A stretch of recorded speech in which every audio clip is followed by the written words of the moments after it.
আলহামদুলিল্লাহ, খুশির খবর, দুনিয়া থেকে বিদায় নিয়েছেন নেতানিয়াহু। বিভিন্ন গণমাধ্যমে এই খবর এখন ছড়িয়ে পড়তেছে।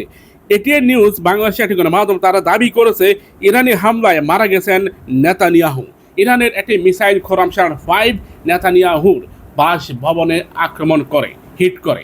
এই হিট করার কারণেই বিস্ফোরণে দুনিয়া থেকে বিদায় নেন এই নরপশু। এই সেই ব্যক্তি যিনি কোটি কোটি মুসলিমকে দুনিয়া থেকে বিদায় করে দিয়েছেন।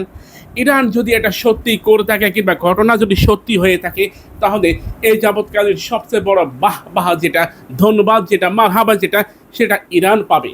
ইরানের বিপ্লবী গার্ড রীতিমতো উন্মাদের মতো যুদ্ধ করতেছে, কারণ তারা হারিয়েছে তাদের সর্বোচ্চ ধর্মীয় নেতা আয়াতুল্লাহ আলী খামেনিকে। তিনি দুনিয়া থেকে বিদায় নেওয়ার পর ইরানের বিপ্লবী গার্ড যেন এক ব্যাপরা হয়ে পড়েছে। ইরানের বিপ্লবী গার্ড যুদ্ধ কাকে বলে, কত প্রকার ও কী উদাহরণ সহ পুরো আরব বিশ্বকে বুঝিয়ে দিচ্ছে। ইতিমধ্যে সৌদি আরব থেকে শুরু করে কুয়েত, কাতার, সংযুক্ত আরব আমিরাত, বাহরাইন, এরা রীতিমতো এই বিপ্লবী গার্ডের হাতে পায়ে ধরে কান্নাকাটি করতেছে। বাসভবন ত্যাগ করেছে সৌদি আরবের ক্রাউন প্রিন্স মোহাম্মদ বিন সালমান, এমনকি সংযুক্ত আরব আমিরাতের সর্বোচ্চ ব্যক্তি যিনি আল নাহিয়ান, তিনিও তার বাসভবন ত্যাগ করেছেন। প্রিয় ভাই, প্রত্যেকে রীতিমতো পালিয়ে গেছে। ইরানের বিপ্লবী গার্ড ইতিহাসে এক ভয়ঙ্করতম যুদ্ধ শুরু করেছে, যেটাকে থামানো একেবারে অসম্ভব। আমেরিকার প্রেসিডেন্ট ডোনাল্ড ট্রাম্প তিনি ইতিমধ্যে ইরানের বিপ্লবী গার্ডের সাথে আলোচনায় বসার আহ্বান জানিয়েছেন।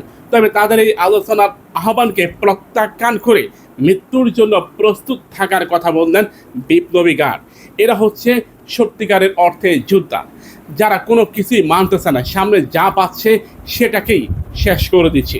মনে হচ্ছে ওদের সামনে একটাই খেলা, যেন বিপ্লবী গার্ড খেলা শুরু করেছে আমেরিকার সাথে, ইসরায়েলের সাথে, সৌদি, কুয়েত, কাতার, বাহরাইন এই রাষ্ট্রগুলির সাথে।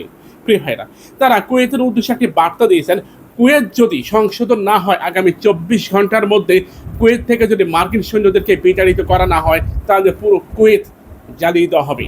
প্রিয় ভাইরা, বিপ্লবী গার্ডের এমন হুঁশিয়ারির পর কুয়েত কি সিদ্ধান্ত নেবে সেটাই দেখার বিষয়। তবে নেতানিয়াহু যে দুনিয়া থেকে বিদায় নিয়েছেন এই ব্যাপারে কোনো সঠিক তথ্য নেই।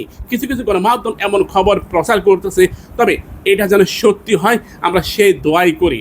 আল্লাহ সুবহানাহু ওয়া তাআলা যেন কুখ্যাত এই মানুষ কিলারকে দুনিয়া থেকে বিদায় করে দেন।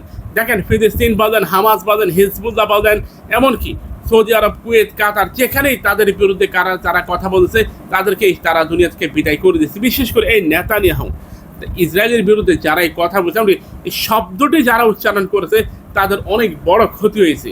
প্রিয় ভাইরা, তাই আমরা মনে করি এদের বিরুদ্ধে আরও চূড়ান্ত অভিযান প্রয়োজন। এরা বহির্বিশ্বের জন্য এক আতঙ্ক।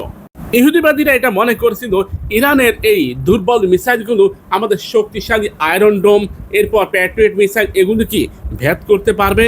কিন্তু ইরান জানিয়েছে তাদের খোরামশার-5 এবং সেলচিল, এই দুই ধরনের মিসাইল আমেরিকার পেন্টাগন পর্যন্ত হিট করার ক্ষমতা রাখে। তার আগেই বলেছিল পৃথিবীতে এমন কোনো শক্তি তৈরি হয়নি যা আমাদের এই মিসাইলের সামনে দাঁড়াতে পারে। মুসলিম হলে ভিডিওটি শেয়ার করুন।